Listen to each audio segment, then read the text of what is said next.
বর্তমান সময়ে সবচেয়ে হট প্রোডাক্ট মিনি গ্রাইন্ডার, সম্পূর্ণ 8টা ব্লেডের এসএস স্টিলের, ব্লু কালারের এবং নতুন করে 350 ওয়াটের। দেখুন, নতুন করে 350 ওয়াটের এই গ্রাইন্ডারটা আপনার আগে কত ওয়াট ছিল এটা? আগে এটা 300 ওয়াট ছিল, এখন 350 ওয়াট।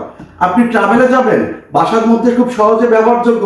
আগে বড় বড় ব্লেন্ডারগুলোকে আপনি সাইডে সরিয়ে দিয়ে দ্রুত রান্না করবেন, বাচ্চার জন্য চাল গুঁড়া করবেন, অথবা ডালের বেসনের জন্য ডাল করবেন, অথবা গরম মশলা করবেন, এটা কোনো তুলনাহীন। আপনি এটা যদি আপনার বাসায় না থাকে, তাহলে আপনার বাসাটা মনে হবে যে না, কিছু একটা নাই। এর জন্য আমি বলবো সবাইকে এই গ্রাইন্ডারটি একটি করে বাসায় সংগ্রহ করুন, কারণ এটা আপনার বিপদের বন্ধু। খুব সহজেই আপনার মানে রান্নাকে সহজতর করে তুলবে। দেখুন, চালের গুঁড়া করতে মাত্র কতক্ষণ লাগে? একমাত্র 1 মিনিটে আপনি এই চালের গুঁড়াটা হয়ে যাবে। আপনি 1 মিনিট, জাস্ট 1 মিনিট আপনি দেখেন, এটা দিলাম, 1 মিনিটের মধ্যে চালের গুঁড়া হয়ে যাবে এবং ব্যবহার বিদ্যা খুব সহজ।